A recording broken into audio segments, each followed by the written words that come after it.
So folks, thank you very much for joining us for our second in our ongoing series of Everyday Orientalism talks. I'm Rachel Mayers, and along with Catherine Blouin and Osama Gad, we've been running the Everyday Orientalism blog for some years now.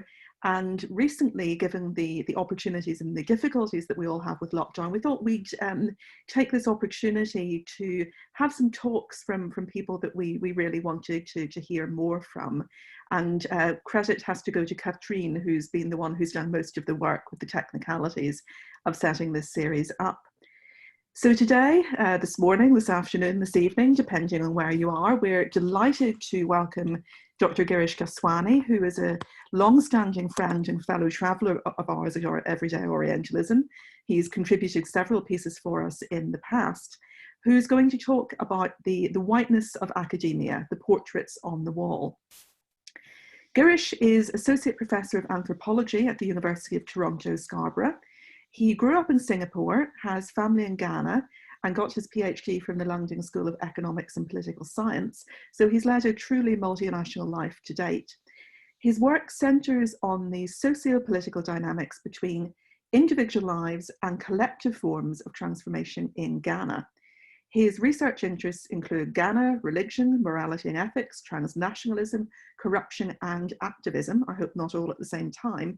And his most recent scholarly work has been exploring different activist and religious responses to corruption in Ghana. In addition to a number of journal articles, he's published a monograph entitled Looking Back, Moving Forward, Transformation and Ethical Practice in the Ghanaian Church of the Pentecost. This came out with the University of Toronto Press in 2015. And he also co-edited a companion to diaspora and transnationalism with Atto Kaysen, which came out in 2013. His first monograph was a finalist for the 2016 Canada Prize in Social Sciences, and his more recent publications include journals in journals such as Anthropological Theory and Cultural Anthropology. He is the recipient of an SSHRC Insight Grant, and he's currently working on a documentary, which I want to hear more about, as well as a book manuscript entitled Act Now, Responses to Corruption in Contemporary Ghana. He's done a lot of recent public-facing work looking at the ways in which imperialism, colonialism, and Orientalism have impacted and are still impacting popular politics and the field of anthropology. And if you want to check out more of his public-facing work, you can have a look at his TED Talks and read him on the blogs Everyday Orientalism and his own Africa Proactive. So before I turn over to Girish, I'd just like to say a couple of quick housekeeping things. Thank you everybody for turning your microphones and your cameras off. We're all used to Zoom talks by now, and we appreciate the etiquette of it. So thank you for doing that. We're going to open the floor to questions after Girish's talk. And I would ask people at that point, if they would please put any questions that they have to ask in the chat bar, and I will then read them out and pass them on to Girish. So welcome, Girish. Thank you very much, Rachel. Thank you all for being here and for attending this virtual talk of mine. So no matter where you are in the world, I appreciate that you've taken the time to log in. I want to thank Rachel. I want to thank Catherine, and I want to thank Osama, the three co-organizers of this blog and also of this talk series. So let me begin. In this talk, I want to share three stories about whiteness, about how my own intellectual upbringing has been constructed through whiteness.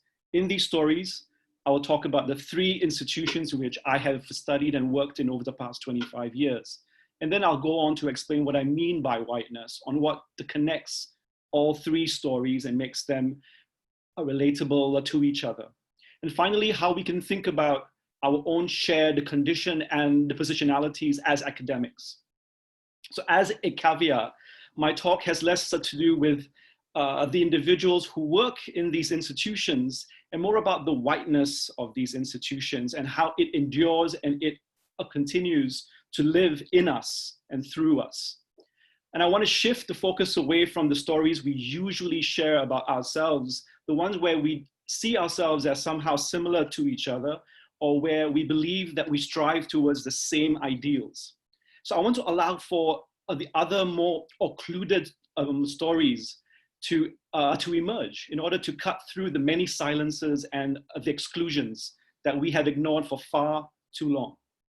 And I tell these stories not because of any personal grudge or my need for attention, because I know that this is what some might think in some ways, but because there are many others who share these experiences, who suffer far worse forms of exclusion, and who cannot speak as yet. So 3 stories. I'll start with the first story. The story 1, National University of Singapore. I remember knocking on your door. You were one of my favorite professors, a feminist, a brown woman, and from Singapore. You inspired me. Your course in social theory made me want to continue my studies, to go to graduate school. You were one of the 2 brown female instructors I had at the National University of Singapore, who made me want to read Foucault and Nietzsche, to understand Weber's fascination for music, that his iron cage was really a steel cage and more flexible than I had imagined. You made me question my assumptions of gender and sexuality to the amusement of my male heteronormative friends. I was in my honors year in sociology, and I said that I could see myself doing a master's and maybe a PhD. I enjoyed qualitative analysis. Maybe I should do anthropology. I was still unsure of myself. After all, I had struggled in primary and secondary school. I was less than average, what in Singapore you would call normal, a stream you are put in when you don't do as well in your studies. And it was only later when I was 15 or 16 that I applied myself and I worked my way to university. My grades were not always the best, but I knew I enjoyed studying and I wanted more. You gave me the best advice you could at the time. You told me to leave Singapore and to apply to certain universities in the US or in the UK. Only then, and only after a PhD from one of these universities would I have a chance of getting a job or having a career in academia. After all, even NUS only hired Singaporeans with a US or a UK degree. Their PhD scholarship program had recently come to an end. And my mother, a single parent and a working mom, only had enough money for 1, maybe 2 years of overseas education. I took a year out, I applied, and I got into the London School of Economics and Political Science. Then off I went. This was the year 2000. So, story 2, the London School of Economics and Political Science, the LSE. I never noticed the whiteness of the place. My friends and peers were from everywhere: Lebanon, Egypt, Brazil, Canada, South Africa, Jamaica, India, Malaysia, Italy, and many other places in Europe. We were international, dare I say global. I was one of the best institutions and departments in the world. Okay, in the UK. I never noticed the whiteness of my department. My lecturers loved and lived anthropology, and they shared their passion of the discipline and its possibilities with us. I never noticed the whiteness of the syllabus, the whiteness of the men I had to read and become familiar with. I never noticed the whiteness that was to become me. It never occurred to me that we never or hardly ever invited non-white speakers to our weekly Friday seminars.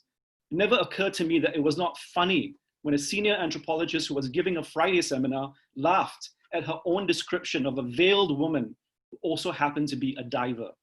That the others in the room who shared her nervous laughter were somehow sharing in her whiteness. It never occurred to me that we were rarely introduced to non-white thinkers in our conversations and in our readings. That the portraits on the walls of the room I took my afternoon naps in were all white. Colonialism was in our past, I was told, and we, or you, had moved on. They simply stayed on our walls, the walls of an institution that introduced me to the lives and the worlds of the colonized and the previously colonized peoples, including those that come from parts of the world that myself and my family come from. That in order to return to and to have authoritative knowledge of and social capital in the places I come from, I had to gain this information from you first, my white anthropology professors. None of this seemed strange at the time. Now, I want to speak about you, my very dear friend in graduate school, who I know is watching right now. Recently, we had a heart-to-heart conversation about whiteness. You confessed to me that you might not have been given or have given the same respect to our teachers had they not been white. Unlike me, you are British and you did your research in South Asia. You eventually left academia. You never intended on leaving, never wanted to leave, but year after year after year of trying to find a job, of having one postdoc after another, of being shortlisted several times, every time being told how much they loved you, but not enough to give you a job or a place amongst them. That everyone who ended up getting these jobs that you applied for were white. You admitted to me that until recently, and after having left academia for a while now, you had never questioned your own whiteness or your lack of ability to reproduce it perfectly. You admitted to feeling like you had always had to do more, to say more, to prove yourself. That you were asked questions at social events that other white anthropologists were never asked, like, where are you from, really? You study India? Are your family from India? And did you do your research on your hometown? Or did you learn to have to speak the language? You were constantly legitimating yourself, always correcting and qualifying your place in whiteness. Your right to belong, it kind of intersected with your middle-class background. Your research and its overlap with the perceived understanding of your origins was always in question. What was I doing wrong, you asked yourself? How much of this feeling of self-doubt was because of your own failings, and how much of this had been put on you? You then noticed something you could never previously articulate, that you had internalized whiteness, that these feelings that weighed upon you were shackles that you could only see once you had left academia and found others like you, not portraits hanging on the wall, but people sitting around the table with you who looked like you. You finally told me that we were still imperial subjects, and that the stories we were expected to tell of ourselves were different from our white colleagues. That our place in whiteness was not simply earned, it had to be qualified over and over again. So that's story 2. Story 3 is of the University of Toronto, where I am today. And you might hear a few of these. Sorry, okay, I'm gonna move my paper off the screen, thank you. So story 3. I remember feeling excited at getting a 3-year contract to work at the University of Toronto in 2007. I considered myself lucky to move from having just defended my PhD into a job and to a place that appeared as multicultural as the other places I had lived in. At the time, I did not realize how different settler colonialism was to the colonial histories I was more familiar with. I did not realize the significance of the North American settler colonial context and how being in Canada was a truly different entry point into whiteness. How blind I was to the violence of whiteness that graced me with open arms, that with a career and an income to take care of myself and my loved ones, I had moved from one prestigious institution to another, and I assumed that my credentials from the LSE would easily convert into a form of social and cultural capital, where I would find a new community of scholars to belong to. But things were not always as they seem or as they appear. I also remember not being able to fit in completely. My subjectivity, my middle-class Singaporean, North American orientation somehow prevented me from truly belonging.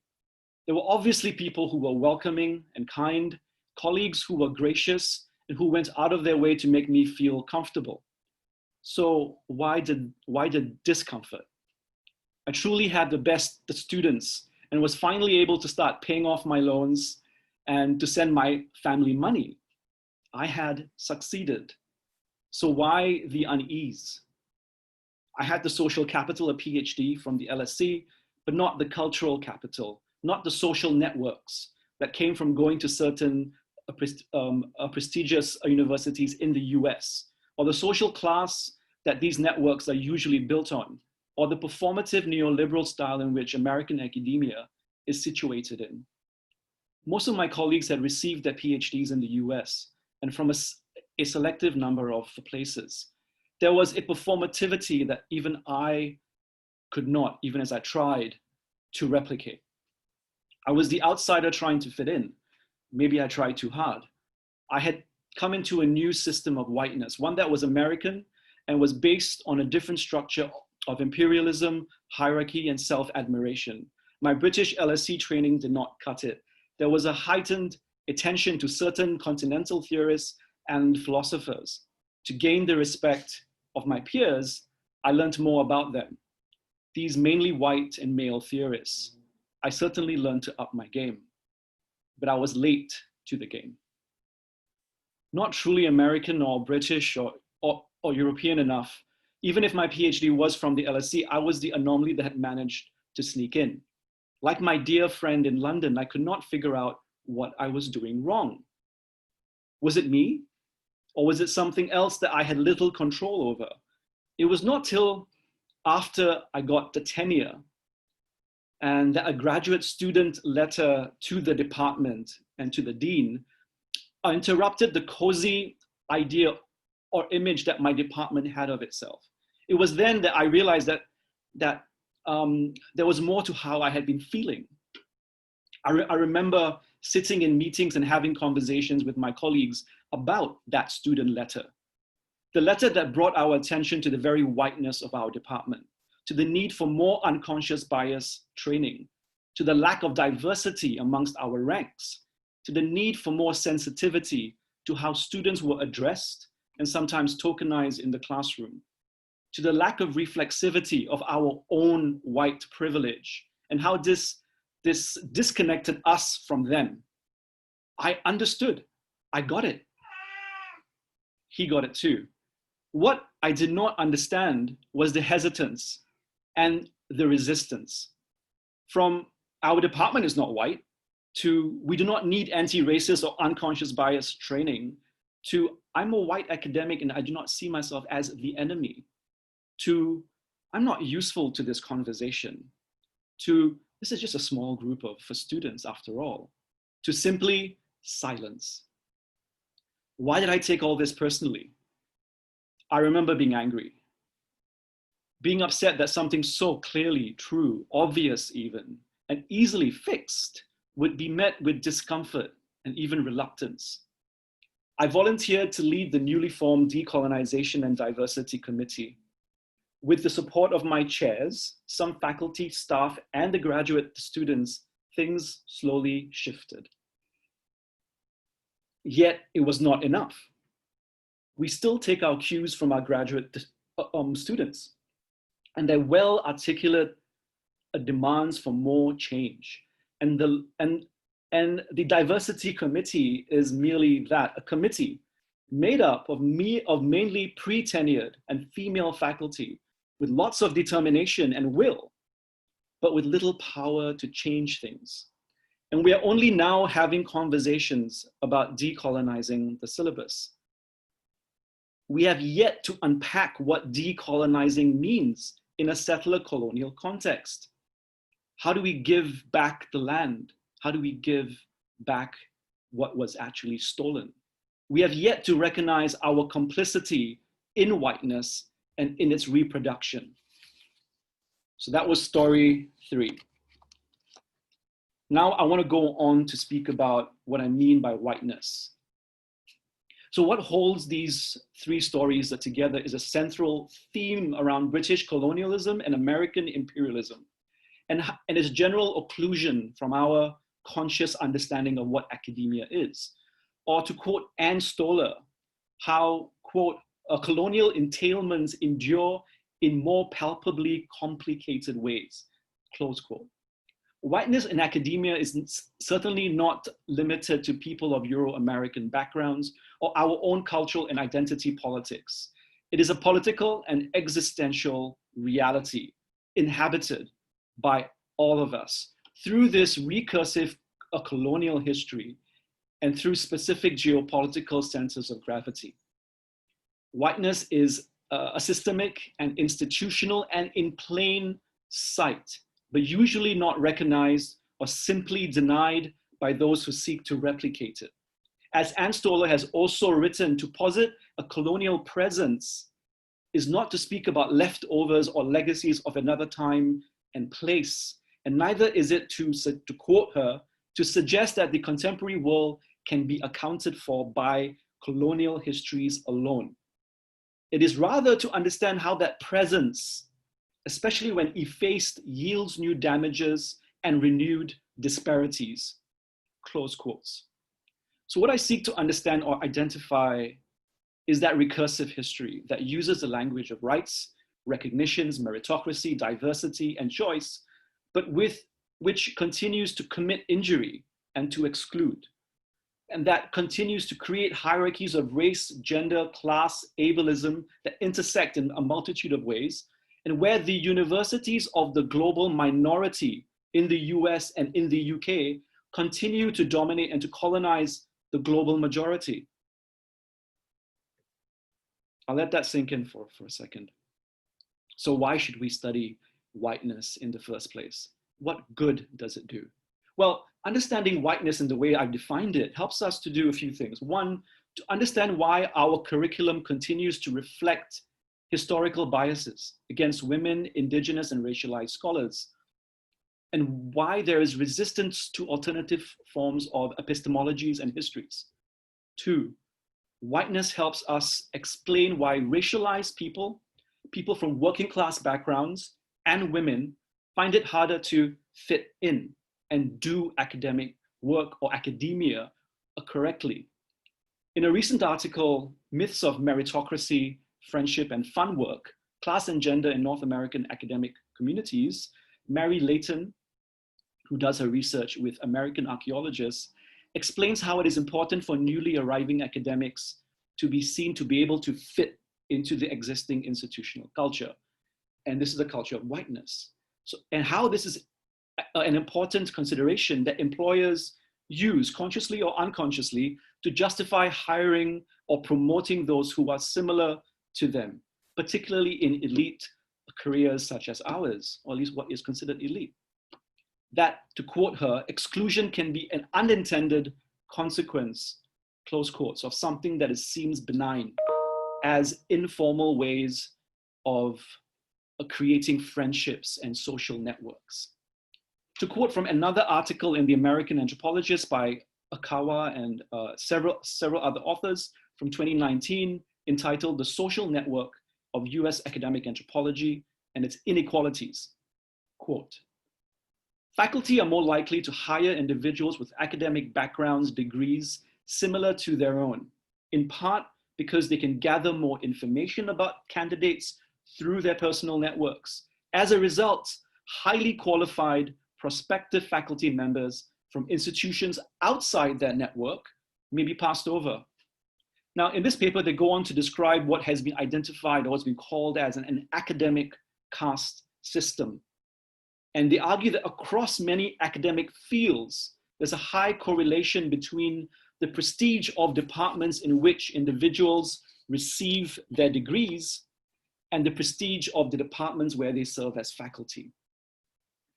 They also share another study by Closet, Arbisman, and Lorimer from 2015, which examined nearly 19,000 faculty placements in computer science, business, history in the US, showing that only, now this is important, 25% of institutions were responsible for producing 71 to 86% of all tenure-track faculty in those fields, including political science. So that was points 1 and 2. Points 3. Whiteness helps explain how the economic interests of a moneyed class, rather than the educational obligations or the considerations of equity, drive the policies and practices for many universities. This is obviously linked up to neoliberalism.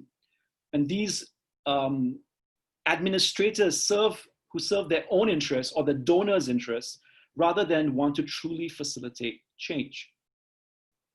Point number 4.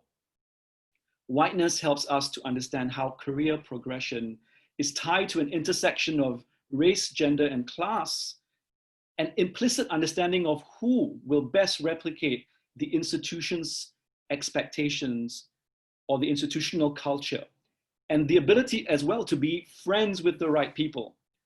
And that not fitting in to this culture exacts an emotional and economic cost on racialized faculty and students, and on women who truly want to see the system changed. Fifth point of why whiteness matters. Whiteness helps explain why there are where there are a little to no non-white administrators in the higher ranks of my university, or why so many Black students on my campus at University of Toronto, Scarborough, drop out before finishing their degrees, over 50%. Or why my university refuses to collect data on racialized students and on equity-seeking groups. So while universities perform in a non-performative way, drawing from Sarah Ahmed on diversity and equity and drawing on Black Lives Matter to talk about Blackness or Black students, they generate the publicity, but very little work, actual systemic work gets done. So let's look at some data from the three departments I spoke about, NUS, LSE, and UFT. The Department of Sociology, where I did my undergraduate degree from 95 to 99, has become more American and neoliberal. At present, the department made up of 14 faculty. 9 have their PhDs from North America, mainly the US, especially Johns Hopkins and the University of California and Boston. 3 are from Europe and 1 from Australia. There's only 1 with a PhD from Singapore and none from Africa. Okay, next, 18 faculty in the anthropology department at the LSE.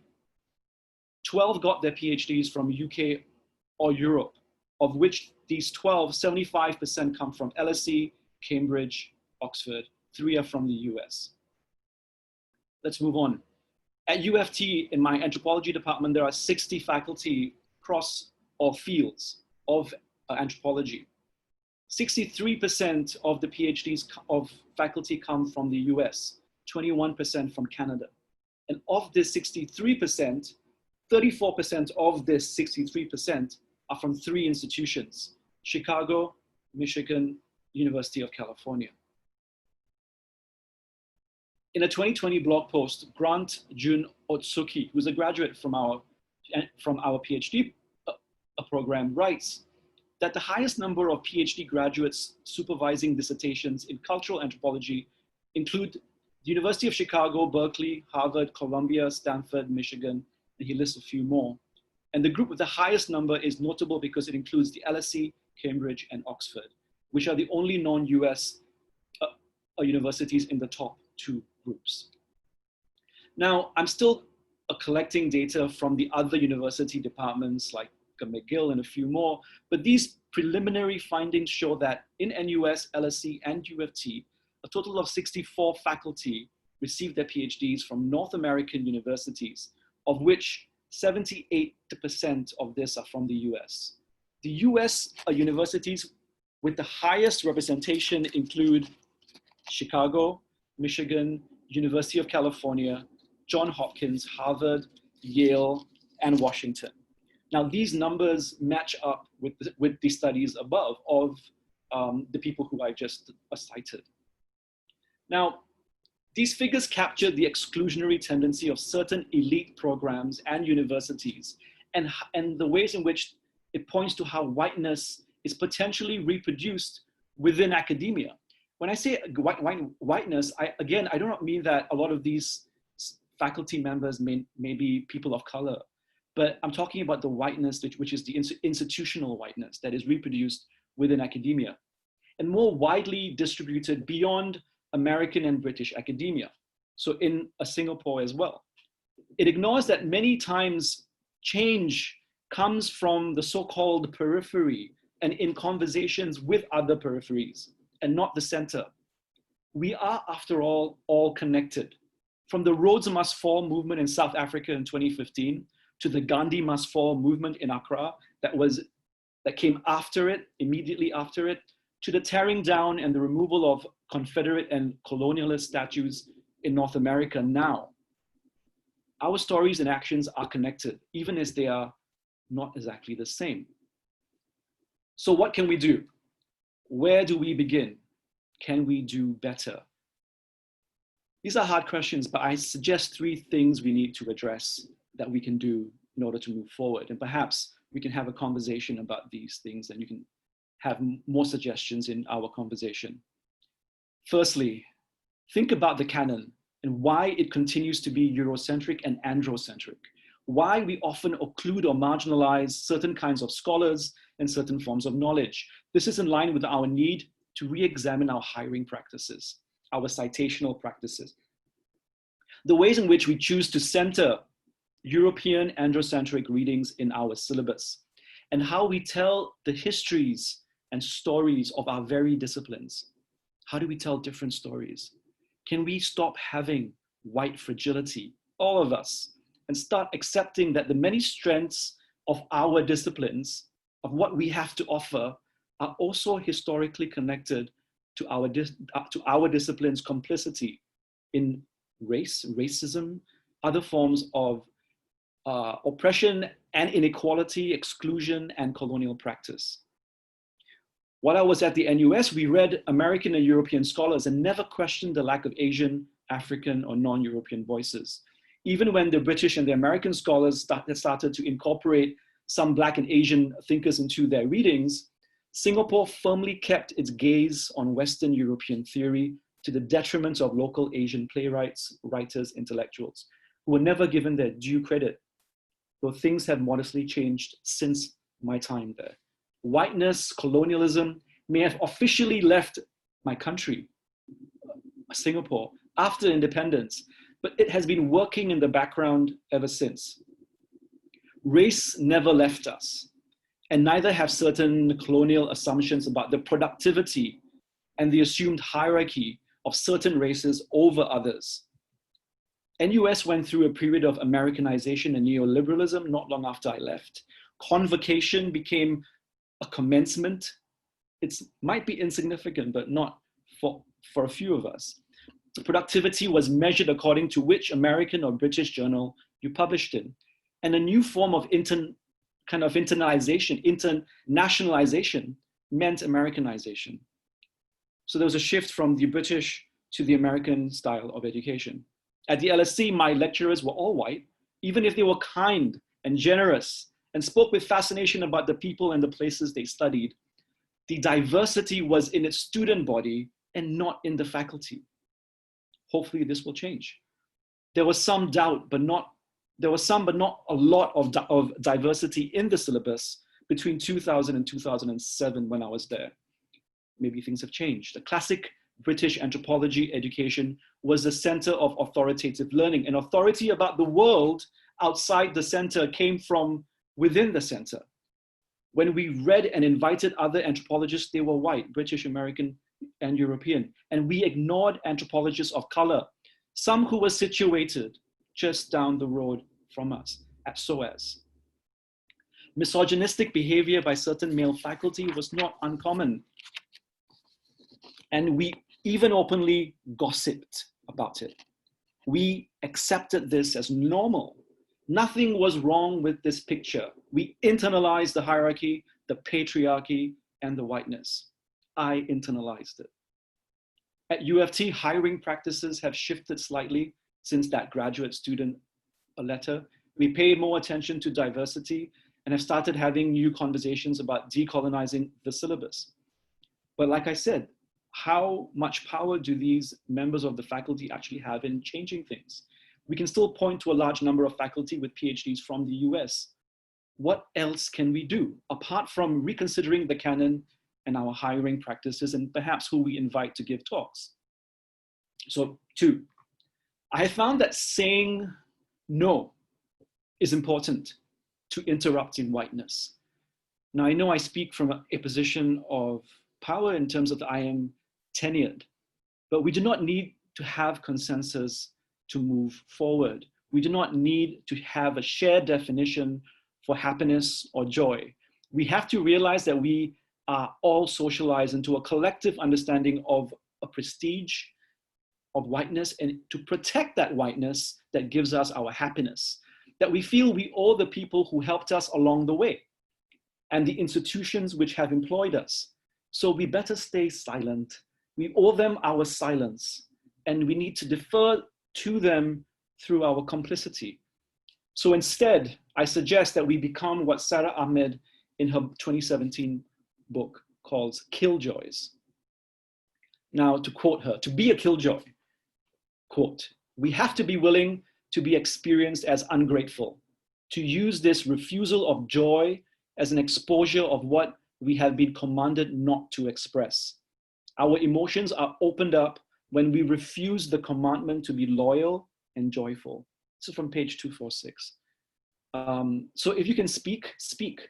If you can champion your students and untenured faculty and female faculty, then do so. If you can articulate matters that make others uncomfortable but are ethically important and are necessary to be said, then so be it. To quote Sara Ahmed, because her whole book is fantastic, we need to start with our complicity. I'll say that again. We need to start with our complicity. Caring for happiness can so often translate into caring for others on the condition that they reflect back an idea you have of how a life should be lived. To continue quoting her, the figure of the killjoy comes up whenever there are difficult histories to bring up, close quotes. So there are difficult histories to bring up, and our role is to be that killjoy as much as we can. Third point, interrupting whiteness needs to be practice-based as a struggle, situated in our own historical, political context, and it needs to be specific to the people who are there and to the lands that we are on. So we are not going to change the system overnight. Responding to our discomfort and to a sense of injustice is important, but we should pay attention to our specific histories of colonialism and start with what we have, what we know, and the histories of the lands we are on.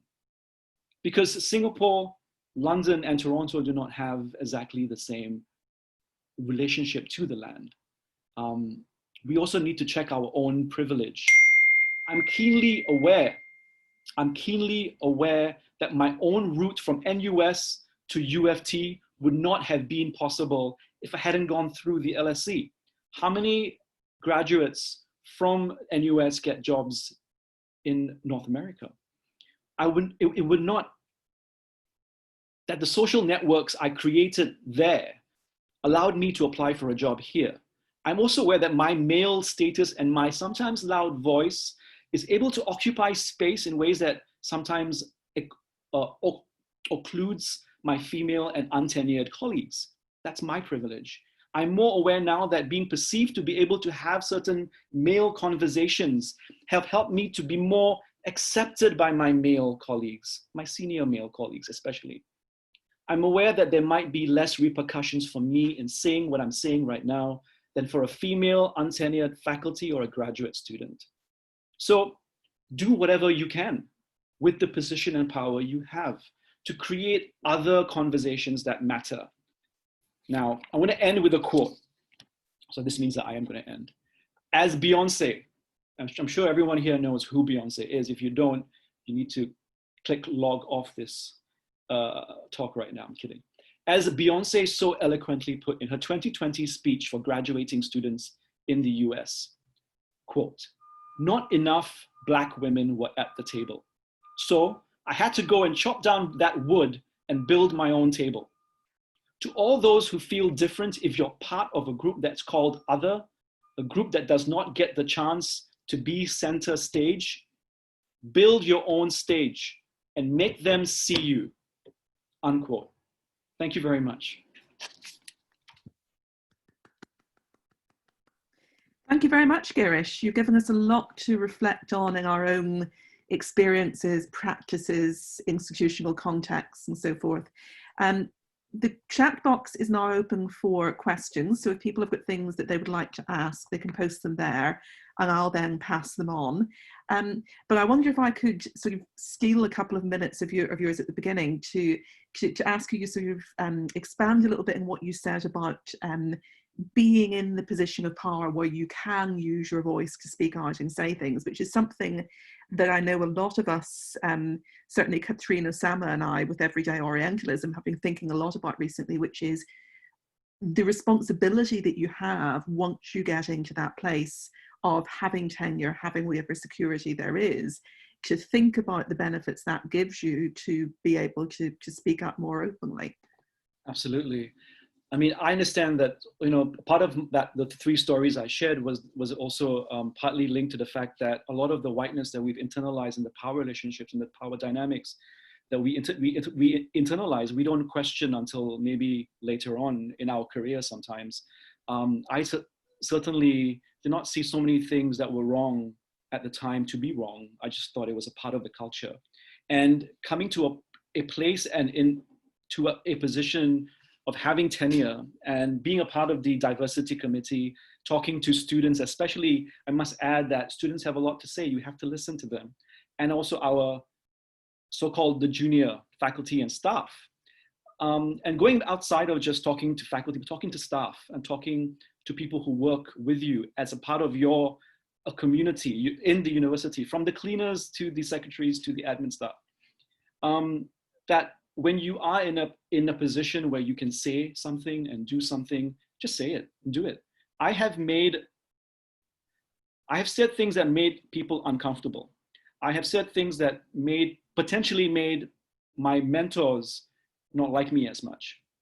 And I've said things, and I've walked away from conversations. I've said, if you want to continue along the lines of having this conversation, I am leaving the room. Rather than have a fight, I'll just say, you know, this is why I object, and this is why I'm leaving. If you want to continue down that way, then you know, so be it. But I will protest in this way. It's not easy, but it's easier when you have tenure. It's easier when you're used to having, like, you know, being of a certain agenda also matters, and it kind of gives me this kind of idea of confidence that I should just speak. And being aware of the power dynamics as well. So I absolutely, what you and Osama and Catherine have created is that other stage for people who feel left out of a certain institutional culture to be able to participate in conversations that are important. Why aren't we including our Asian and African colleagues in institutions in Asia and Africa as much? Why are we focused on ourselves so much? What's so great about us? You know, I guess these are some of the questions that I would, you know, pose. So the chat box is filling with questions. So I'll try and get through as many of these as we can. If you're willing, have a refreshing drink and rest your throat a little bit. From Samya Pandey, do you think whiteness is practiced or enacted in the graduate application process for North American and British universities? Well, I can't speak to the British universities now, but the whiteness is certainly practiced through the colonial connections that certain countries, post-colonial countries, have with the British Empire. So as a Singapore undergraduate student, applying to the UK was easier because I went through the British school system, O levels, A levels, and then all my kind of the route to success was through a system that was recognized by the UK.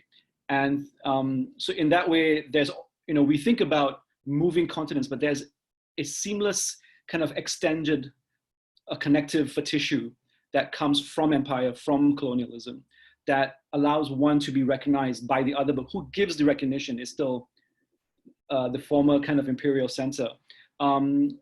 So yes, whiteness is still a part of it in terms of where you went to school and whether you speak English and how you speak English and, you know, and so on. Class as well, can you afford the fees? You know, if you can't afford the fees, you really are, and especially now with a new government, with the government that you have right now, I must say that, yeah, things have changed from the time that I was there to now. But potentially more students could have gone to university in the UK than now. Yeah, it's absolutely disastrous for social mobility and for all sorts of things. Yeah. Letha Victor asks, could you offer some wisdom about how to confront resistance to decolonizing pedagogy, not from colleagues and supervisors, but from students, the customers, How can we question the whiteness if students, how can we question whiteness if students refuse to take courses that do that? Well, I mean, this goes back to what I said about do what you can from what you have and with what you have. I mean, you have access or power in the classroom that you are teaching, and you have access and some voice in the departmental meetings that you attend. So to reach out to students, firstly, you have the classroom. If they're not in your classroom, it is hard, it is difficult, but start there. And then you can do things like write blog posts, give lectures that are not just basically intended for academics, that speak to students. Again, there are only so many things that we can do with what we have, but see what you're actually are good with. I mean, I tend to use my classroom as a kind of a pedagogical tool to deconstruct whiteness.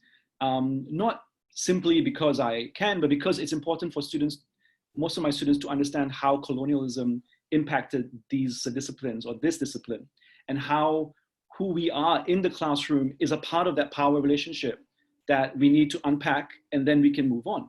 So I use the classroom as much as I can, give a few public talks, and speak to people through other mediums. To go back to the question about the American academia being white in terms of the application process, for sure. This is why I must admit that there are, in medicine at U of T, there is a stream for Black students and Indigenous students now to apply separately from the other students. It's interesting how that has actually been so successful, because it's still the same standards. No one's saying that we're gonna give some students an easier route into academia, but the kinds of blockages that tend to happen for students coming into university are mainly psychological. It's like, oh, I don't think I would be accepted, or I can go. If you make the application process more suited for a different style of talking, of expressing your own intelligence, tell your story perhaps in a way that shows your own brilliance, create a different stage, like what Beyonce says, for applications. It has been successful in bringing in more Black students to medicine than ever before. So just to let that point stay. Great, thanks. We've got lots of questions, so I'm going to give you them in little batches of a couple together, so I hope that doesn't result in anyone's point being buried. Becky Ackerman says, the indoctrination of us into white Euro-American systems has always bothered me, and yet I've replicated it by helping my African students succeed in those spaces. How do we break away from this and create international success for African students in these contexts? Adrienne de Leon says, how should the whiteness of that which constitutes scholarly practice, from ethnography and other forms of what counts as research to scholarly publishing and citational practices, be addressed and dismantled? Big question. We've got several comments saying fantastic talk. Solange Ashby, who's one of our upcoming speakers, says, as a Black student at the University of Chicago, I immediately noticed the whiteness of the place. Specifically, I refer to a room in the Reynolds Club in which images of university luminaries grace the walls. I called it the Room of Old White Men. I think we all have one of those rooms in our universities. Yeah, that's this right. Whiteness was absolutely reflected in the curriculum, student body, and the outlook of the faculty in the Department of Near Eastern Languages and Civilizations, post-graduation. I'm now busy decolonizing my own education. I'll give you a breather to respond to some of the points raised there before we look at the others. Yeah, I'll start with that one from Solange. Thank you for the question. That's why I think, I mean, I took my afternoon naps at on the 5th floor of the old building at the LSE. And if you go into that particular room, it is a room filled with, like, you know, those kind of plush chairs that you're currently sitting on right now, armchairs with portraits of white men on the wall. And there'll be like a classical music playing in the background, and you take your afternoon nap and get back to it. But these kind of portraits on the wall, which you find in every major white institution, they are like the statues that are being taken down. I mean, they symbolically, it does a lot. It makes a big difference to be able to consider their place on these walls, to replace them with other kinds of pictures, or even a collective for collage, a symbolic transformation of what people could be representing in that particular institution. To be able to change that makes a big difference. Taking statues down, obviously, or taking portraits down and replacing them, moving them, does not change the system. But it's a good first step to having the conversations that need to be had about who else are we and how do we unpack these relationships to the institution that do not reflect us. Like I said, the diversity in the student body is not reflected by the portraits on the wall. How does that make the students feel? If then students need to feel like they need to be internalized or to replicate whiteness, and this is what happens. Going back to the first question about how we teach our students, I mean, we obviously want our students to succeed, so we give them an education that allows them to be successful in their careers, in further studies, but we are replicating whiteness to the extent that we're not going to get rid of all. So I'm not going to stop reading Foucault or Nietzsche or Max Weber or what have you. I'm not going to throw them out, but I'm going to read them with a Du Bois. I'm going to read them with the Fanon. I'm going to read them with, I'm going to make sure that there are enough non-white female authors in my course syllabi. I'm going to make sure that the conversations change and allow my students to have conversations with the scholars in Africa, in the African continent. Especially, I bring in friends of mine from Ghana all the time, from artists to academics, to come and speak in my actual classroom via Skype, because they are the experts of what I'm talking about. If I talk about kind of artistic or activist responses to corruption in Ghana, where did I get my knowledge from? It's from them. So I get them to come and be the expert in the room. I'm gonna just basically moderate how things go. Adrian, hi there, thank you for the question. Citational practices are important. Sarah Ahmed and many female feminist academics have repeatedly said to change your citational practice consciously is important. So for example, some people they consciously do not cite white scholars, and that's a choice that they make. And some people consciously decide to focus on literature and readings by non-white feminist and female scholars, and also indigenous scholars. So if you start doing that, you see how the very ways in which you write changes, what you say changes. I was very unimpressed, or perhaps impressed, by reading more about the Black anthropologists that were coming out of the 1960s and 1970s, who did amazing work, who were challenging anti-Black racism in the US. I never read about them until now. What's going on, I'll leave it at that. If you have any more questions, you can always come back with more. Okay, we've got lots more questions if you're willing to take a few more. Hussein Janani asks, I was wondering if you could speak about your primary and high school educational experiences and the presence of whiteness, if any, there, and in other educational spaces in previously colonized countries. Yeah, so I went to Singapore. I was raised in Singapore. My primary and secondary school education was, people talk about it as being multiracial, multicultural, because my friends were not white, and they were Malay, Indian, of various South and North Indian backgrounds. They were Chinese of various linguistic backgrounds. There is no one, a monolith of each group. So my upbringing was through an education system where English was the first language, where my ability to reproduce the educated form of a citizen or subject was through a British colonial style system. So Singapore hasn't really gone very far or moved very far away from the British legal and kind of educational structures, the infrastructures that actually allow us to become socialized, to become a people. So primary and secondary school, the idea of meritocracy was thrown at you. If you studied hard, if you did well, you would succeed. But as we know, meritocracy is also, it hides or invades the question of class.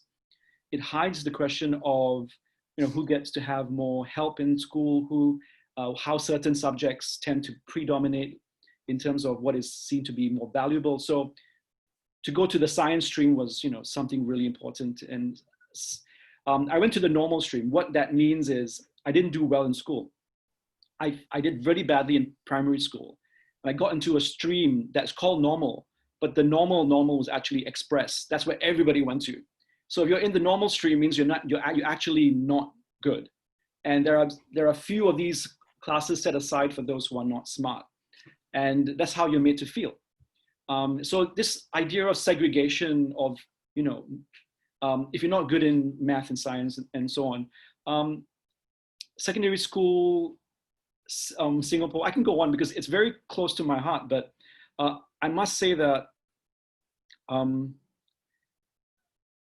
you need to think about how the people that you are trained, or the histories you're trained to understand, are still very much embedded in the British legacies that continue. So I did not know anything about Africa, right? And now I'm actually working in Ghana. I did not study beyond Asia and North America, and I was not allowed to think critically about colonialism at all. So I'll stop there. Which seems curious in a former colony. It's really remarkable, isn't it? Yeah, Singapore still loves its former British colonial rulers. Question from Dr. Gauri Patale. Can you shed some light on how to confront bodies of colour who emulate whiteness in institutions? That's a good question. You know why? Because there are quite a few of them, quite a few of us. How do you confront? You don't confront, I've just learned that everyone you do what you do best. You do what you can do to raise awareness about these issues, to question power relationships, and to support and champion anyone who needs help. Not that you're better than them, but just to recognize that you have some power or some voice to articulate and express their needs. When there are brown, Black, Asian bodies that replicate whiteness, it's not surprising, because to get to where you are, and if you look up, the higher you climb in the administrative ranks, in North America, it's mainly white and less Black and brown. And there are more women now in higher ranks, but less racialized women. So that's also interesting. And you'll find that those who are not replicating whiteness perfectly do not get to rise up these ranks. So I understand why people have internalized this and need to be valorized by it. The trick is you don't need to confront them, because they need to come to it themselves. You need to just be able to raise awareness about these questions and to call out certain things if it's there. But once you start making racialized people feel uncomfortable about their whiteness directly, it leads to very uncomfortable conversations. Who are you to tell me, why do you think you're better than me? I would just suggest dealing with your own whiteness first, right? Check your own privilege. So I started by looking at my own whiteness and then talking about it. And if someone else who's brown or Black or not white says, I see something in what you're saying, then maybe they'll think about their own whiteness. Just to give you a quick break from the questions, to compliment you on your shirt, which is bringing a lot of joy to all of the participants. Is it really? Thank you. Yes, it is. It's great. Where did you get it? Puerto Rico. Well, I ask people where they get things. They always say somewhere I can't get. Yeah, we can't get things easily. San Juan, Puerto Rico. It's a shop that I bought quite a few of my nice shirts from. Good stuff. Back to the questions again. From Samantha McCarran, how do you respond to senior academics saying that it's necessary to attract faculty members from North America or Europe based on their universities having better rankings rather than getting academics from Africa or Asia? Well, the problem is, I mean, all the unconscious bias training that we take, or the workshops that we take, point to this fact that we are trained to see certain things and not see certain things when we're on a committee, a committee. We also assume that we can, I've been on a few such committees. I can't speak about the specifics about what happened, but I can speak about the general patterns that I've seen. The general patterns are when an application comes in and when you see a certain prestigious university, instantly you assume the candidate is better qualified. Mm-hmm. Why? When you see an application and you see the supervisor of the candidate and you recognize them, you instantly assume that this candidate is better qualified. Why? When you see a candidate and the candidate is someone that you know and you like, recuse yourself from the committee. If you know the candidate, you shouldn't be, in so many cases, I've seen previous previous supervisors on the committee of a candidate who was their student, right? And in these cases, you should have left the room Mm-hmm. and said, I am not in a position to, everyone's biased, but that kind of a bias needs to leave the room. And I've seen, ways in which unconscious bias training workshops that I've attended help to a certain extent, but you need to be the person in the room, in the search committee, saying that person is amazing. Firstly, if our students are looking at us and saying we need more diversity, she's not only highly educated and does amazing work, she's Black, and she is going to bring her experience and her knowledge, or she is indigenous, and they are going to bring so much to our future conversations that we have never had or will never have if we don't make this decision. And again, it's about qualification. Everyone who applies is qualified. So why do we lean towards some as opposed to others? Well, we have the converse in some ways of that question from Steve Muller, who points out Black and minority ethnic students are less likely to do PhDs. How can we encourage these students to commit to PhD programs when they know there's no job at the end of it? Well, that's the case for everyone, right? There are less jobs at the end of it for a lot of our students, and we have to be clear about that from the beginning. But why did we do PhDs? No, I did a PhD because I loved what I did, and of course I came out of it at a good time, and I got a job, and as you heard, I had these opportunities that came from my own positionality. But our students, and again, hi Steve, I know who you are. Our students that are not white need to know that their stories and their experiences and their education matter, right? And that they do not need to replicate whiteness in becoming the academic that they think they need to become. Start there. Start by valorizing their experience, their stories, their ability to bring something new to academia.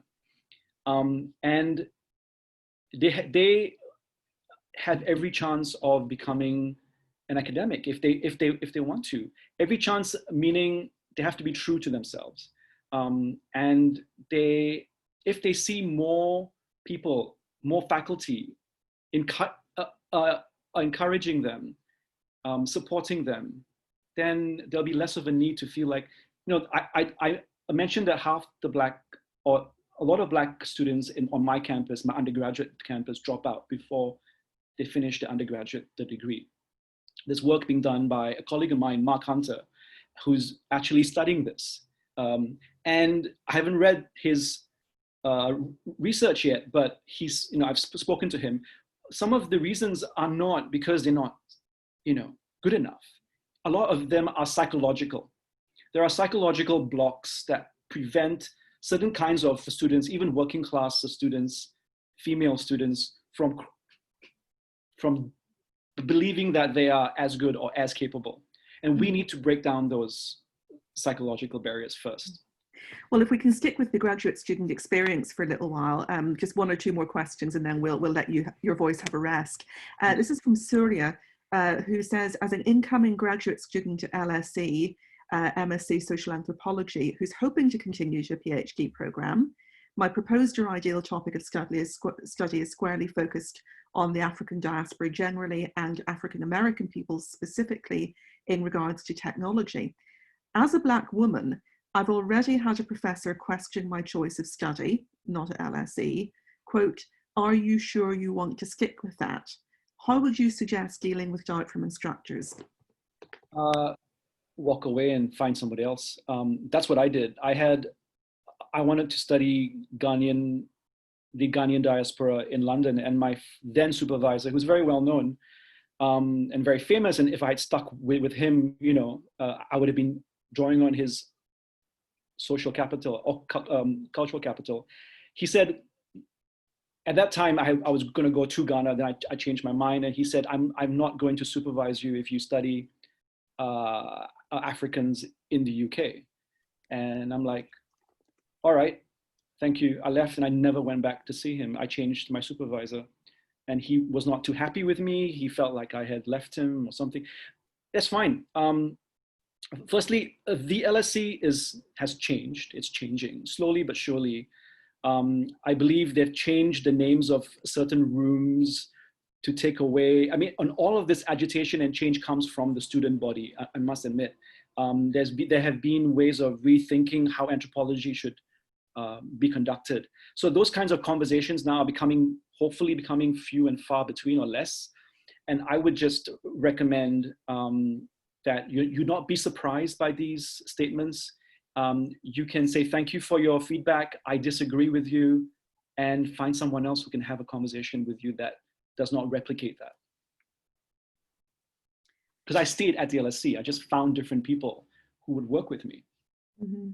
Yeah. I think finding allies is very important, isn't it?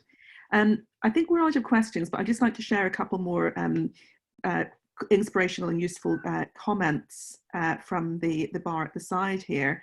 Sonia Zakrzewski says, makes the important point that, of course, the UK anthropology course at Cambridge was specifically set up to train colonial administrators, and that she thinks Oxford and the LSE and probably UCL were set up for similar reasons. So for people who don't think we have colonial structures that we're operating within, well, we certainly do. A couple of other comments on that. I'll be saving the chat box as a text file, which I will send to Girish so that he'll get to see all of these comments.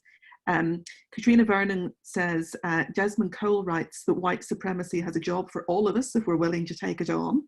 This is certainly the case in our post-secondary institutions.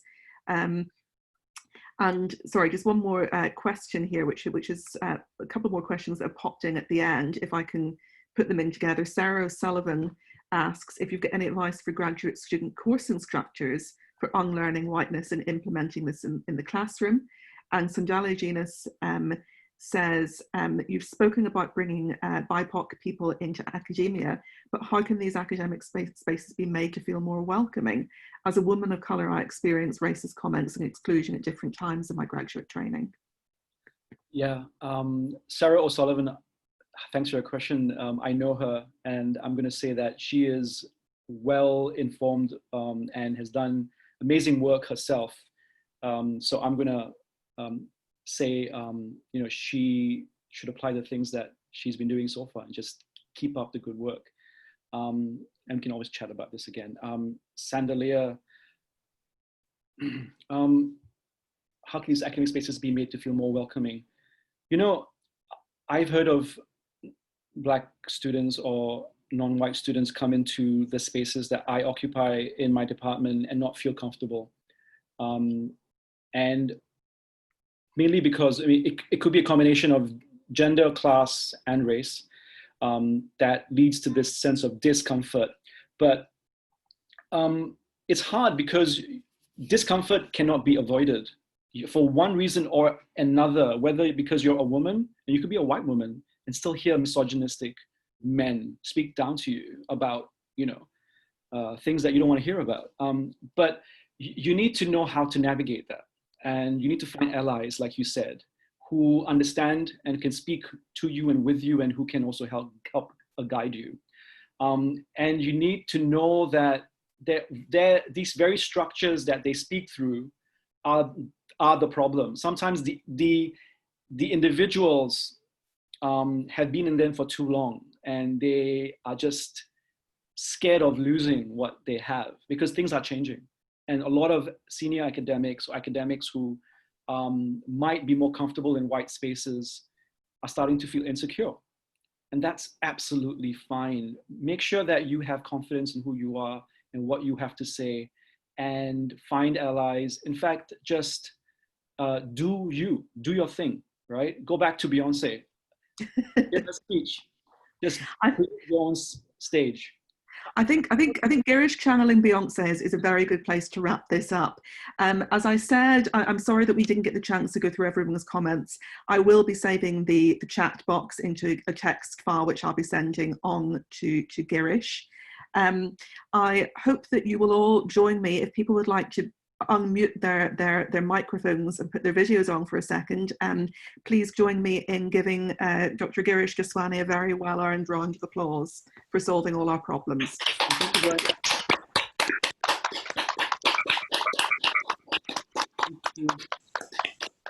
Okay. Thank you very much. Thank you very much, Girish. And thank you everyone for joining us. Excellent. Bye.